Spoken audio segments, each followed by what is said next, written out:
a todos. La verdad que para mí es un honor estar acá en este aniversario, un nuevo aniversario de esta sociedad, la Sociedad Croata de Mugueta. La verdad es que cuando Silvia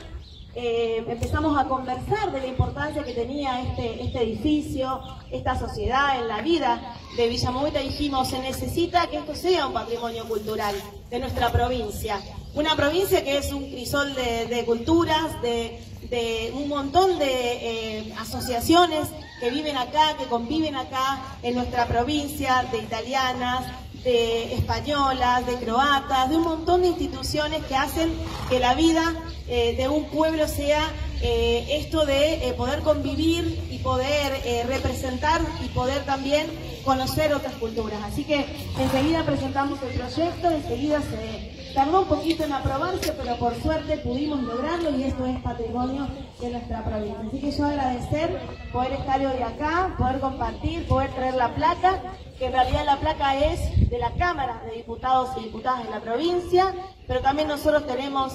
una declaración, hemos colaborado porque así entendemos con las actividades y la verdad que quiero felicitar